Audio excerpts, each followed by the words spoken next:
Assalamualaikum warahmatullahi wabarakatuh. Selamat pagi, selamat siang, selamat sore, selamat petang. Bertemu kembali dengan CP70, Cemara Biru 70, saluran belajar mandiri. Kali ini kita akan membahas tentang laporan kegiatan. Bersama saya Saryono, selamat menyaksikan. Laporan kegiatan merupakan dokumen yang menjadi bukti adanya suatu kegiatan secara lengkap sebagai wujud pertanggungjawaban. Adapun sistematika laporan adalah yang pertama, sampul.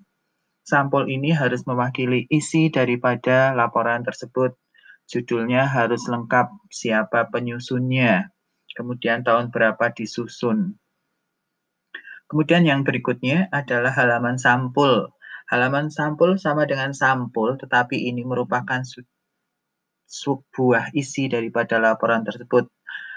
Makanya penulisan atau penomoran halaman juga dimulai dari halaman sampul, dimulai dengan angka Romawi kecil. Kemudian berikutnya adalah halaman pengesahan. Laporan tersebut harus disahkan oleh yang berwenang. Contohnya kalau misalkan PKL ya disetujui dan disahkan oleh Ketua Kompetensi Keahlian dan juga pimpinan daripada instansi tempat PKL. Berikutnya adalah kata pengantar, berisi tentang bagaimana penulis mengantarkan pembacanya untuk masuk ke isi laporan. Berikutnya ada daftar gambar. Gambar yang ada di laporan harus didata, kemudian dijelaskan di halaman berapa. Kemudian daftar tabelnya juga, misalnya tabel 1 tentang kegiatan yang dilakukan berada di halaman 5.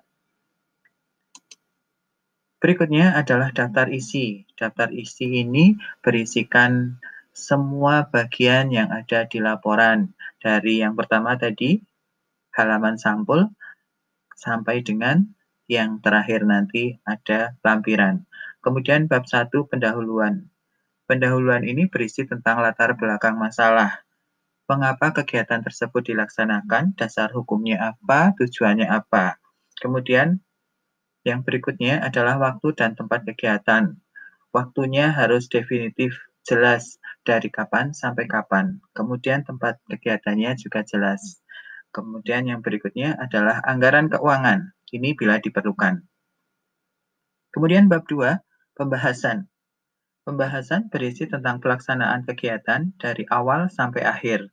Kalau pelaksanaan PKL berarti dari penyerahan sampai dengan penarikan PKL. Semua dilaporkan di sini. Kemudian faktor pendukung, apa saja yang mendukung kegiatan PKL, kemudian faktor kendala dan pemecahannya. Kendalanya apa, pemecahannya bagaimana. Kemudian laporan keuangan bila diperlukan. Yang berikutnya, bab 3 adalah penutup. Penutup isinya adalah simpulan tentang kegiatan tersebut. Misalnya PKL berjalan lancar atau PKL ada kendala tetapi bisa diatasi, atau bagaimana kesimpulan daripada kegiatan tersebut. Berikutnya adalah saran. Saran adalah masukan daripada penulis untuk kegiatan berikutnya. Yang terakhir, bagian dari laporan adalah lampiran. Lampiran adalah semua data, semua bukti yang dilakukan ketika kegiatan. Kalau PKL ya bisa foto-foto, surat-surat yang diketik, ataupun yang lain. Kemudian ini ada contoh daripada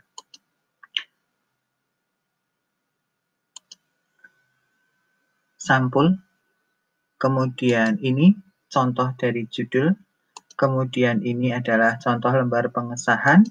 Kemudian contoh daftar tabel. Kemudian contoh daftar gambar. Dan terima kasih, sederhana tetapi bermanfaat. Assalamualaikum warahmatullahi wabarakatuh.